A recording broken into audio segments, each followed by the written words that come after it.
Hey y'all.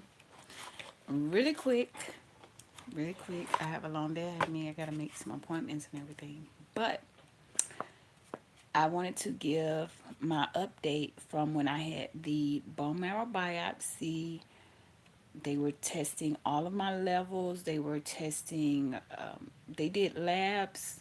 I had labs ran, and I also had the bone marrow biopsy, which they take a piece of your bone, a sample or whatever, out of the back part of your hip, and they take that sample and they test it to see if they could see any signs of cancer, any signs of the mutation that caused my leukemia to get as bad as it did. So as of day 200 and I think 89, I am completely in remission. They did not see any signs of the Philadelphia strand, which was the mutation that I had. I had chronic myeloid leukemia, and it was in the accelerated to blast phase. And then it actually went over to the blast phase, which is the most dangerous. And it was all because of that doggone Philadelphia strand. So, in my last biopsy that I did, thank you guys for the thumbs up. So in my last biopsy that I did, I was a little nervous because I'm inching up to day 300. I get nervous with every test, every lab. I'm not gonna front. I'm not gonna sit here and act like I'm this, you know, like just tough it out with everything, and I'm just this tough cookie that could just roll with the punches. I can, however, I do have my moments of, I have to breathe and just take it all in, be in that moment for a moment, and I just try not to stay in it anytime I start feeling a little nervous. But every time I have to do labs or tests or scans or even the pulmonary test, y'all, I gotta do a whole nother video about that pulmonary test. Let me tell y'all, that pulmonary test irks me, okay? But I have some very good people. I have a very good team. So even my team that did my pulmonary test, they were awesome. But I just wanted to come in because I didn't want to leave you guys hanging, because I did another live where I was sitting in the car waiting to go in to get my results. And I actually wanted to wait until I got all my results back before I came to you guys.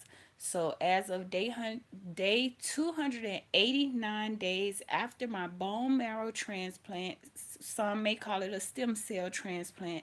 So after my stem cell transplant, bone marrow transplant, 289 days, I am almost 300 days out, you guys.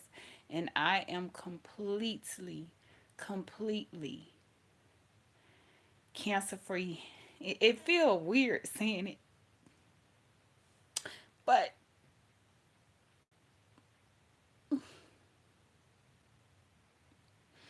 so the the biopsy that they did before that one, they still saw a little bit of that Philadelphia strand. And I think that's why I was so nervous, because my brother was my donor, and his cells were kicking my butt, y'all. I mean, the very next day after I had my stem cell transplant, my bone marrow transplant, I started to feel weak. I started to feel like lethargic, I want to say. And I was disappointed in myself because I felt like I was tougher than that. And I was feeling disappointed in myself because I don't like to be waited on hand and foot. I don't like people feeling like they're going out of their way to help me. So it's like I was irritated a lot. Not in a bad way, but I was irritated in the sense of I didn't want, like my mom, for instance, I didn't want my mom to feel like, oh my God, now I got to take care of her, or now I got to do this, now I got to do that. I wanted to do for myself, But there was just some days where I was just so, ugh, I just can't even explain it. And so now to know that I'm looking at my calendar, y'all. So now that I know I'm approaching day 300, and my test prior to this one, they saw 0.000006, I think it was, or zero point 0.9. It was one of those numbers of that Philadelphia strand. That freaked me out. That scared me to know that there was a little inkling of that doggone Philadelphia strand still wandering around in there somewhere. So now, for this past biopsy that I had done, they did not see any signs of that Philadelphia strand. However, my thyroid levels have started to rise up, and I know why that is. That's because I had started slipping on taking care of my thyroid. I had my thyroid issue before I had cancer, and when I started getting treated for cancer, sometimes I would be slipping with taking with my levothyroxine. That's my thyroid medicine. And some mornings I would just forget. I would try to take all my medicine that's designated for my cancer treatment in the morning, and then I would try to wait about 30 minutes and then take my thyroid medicine because I didn't want to mix the two.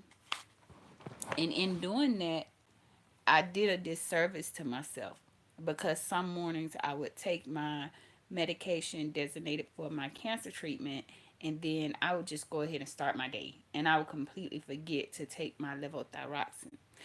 So in doing that,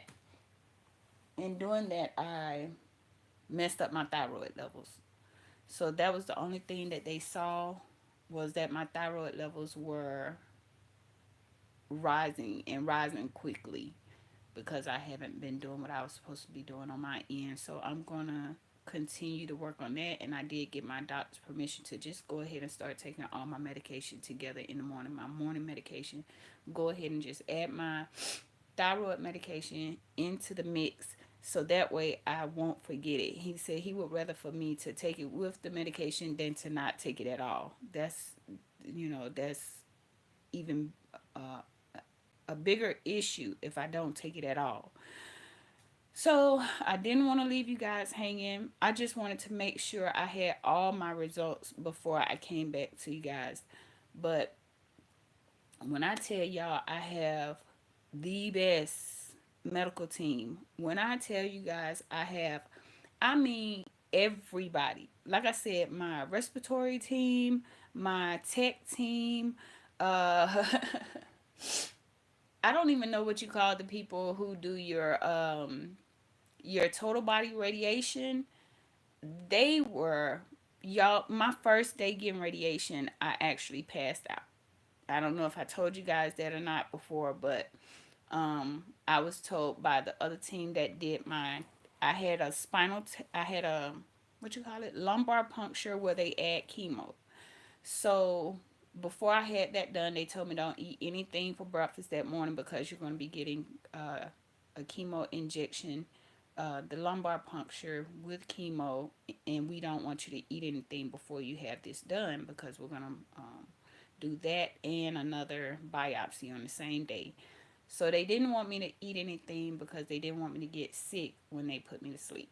Okay. So in doing that, then when I went to have my total body radiation that morning, I didn't eat anything. But before you get your radiation, they would like for you to put something on your stomach. So I explained to them, I was like, hey, I'm getting conflicted instructions because this team is telling me don't eat anything before you come in, but I had to come to this appointment first, and y'all are telling me I have to eat something. Y'all, I passed out on my first day of total body radiation. That was a bit scary. So they helped me so much and they were so nice to me. I felt helpless in the moment. I felt like, I don't even know the right words. I'm just I'm just telling y'all without knowing exactly how I want to tell you. I don't have like notes or anything like that, but um, they made me feel like it wasn't an embarrassing moment because I felt embarrassed. I felt like it was something I couldn't control, and I wish I could control it. I wish I could stand there and be strong enough to stand through the total body radiation without having an incident. And they made me feel more comfortable. So, like I said, my tech team, my nurse team, the infusion team, I love the people in the infusion room. They they make you feel comfortable. They make you feel like no matter what you do to relax, it's okay. It's, they don't care if you come in there and just let them know like, hey, I'm not feeling good today. I just want to sit here and chill with my phone. They completely get it. They understand.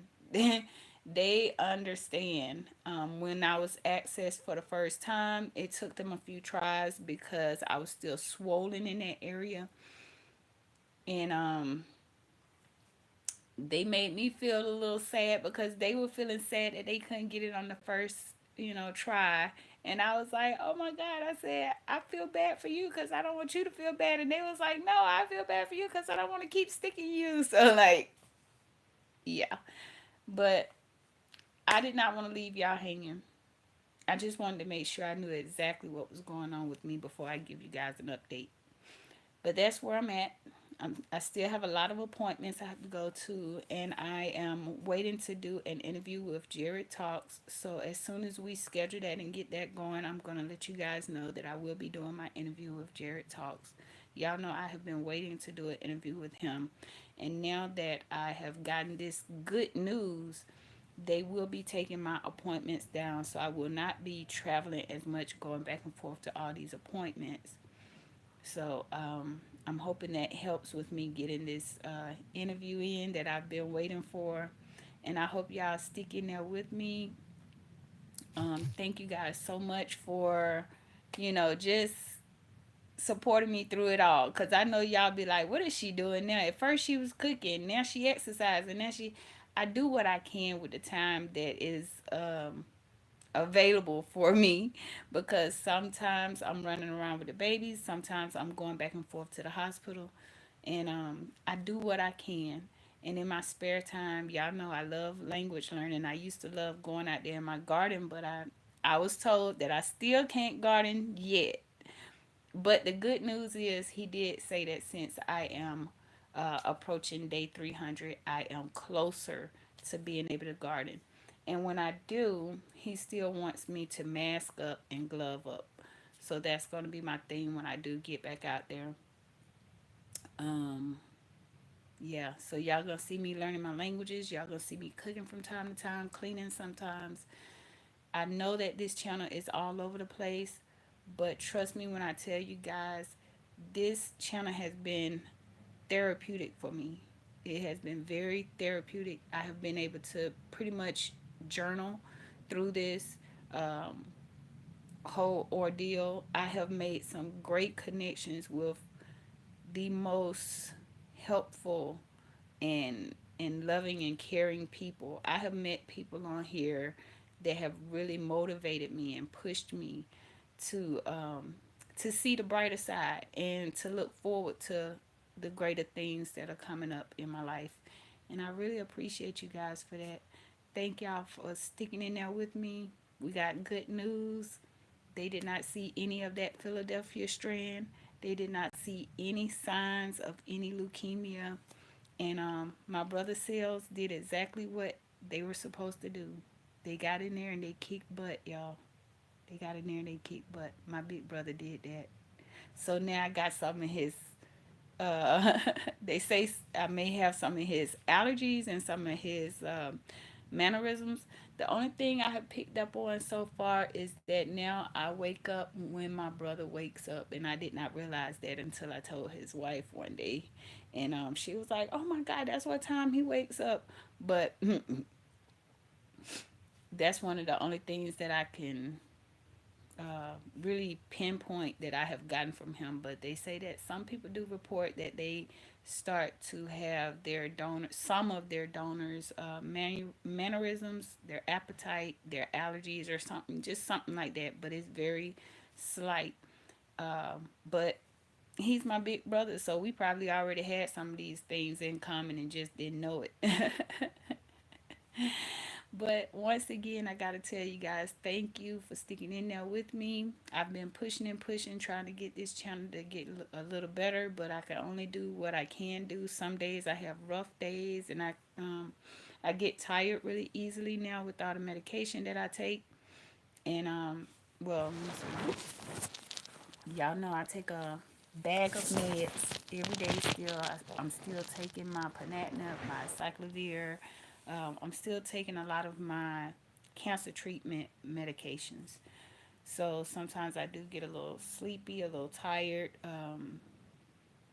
Yeah, but it's going to get better. It's going to get better. But I had to let y'all know that at that last biopsy that I had, they did not see any signs of leukemia. They did not see that pesky Philadelphia strand, and I'm glad about it. And I hope y'all are too. But y'all know how I do it. Until next time, y'all done got me all teary eyed and all emotional, so now I gotta go wash my face all over again. But anyway, that's neither here nor there. Until next time, y'all know how I do it. And I will be back with another video because it's time to practice my German. But I wanted to make this a separate video. Until next time, gracias por ver. Thanks for watching. Adios. Bye.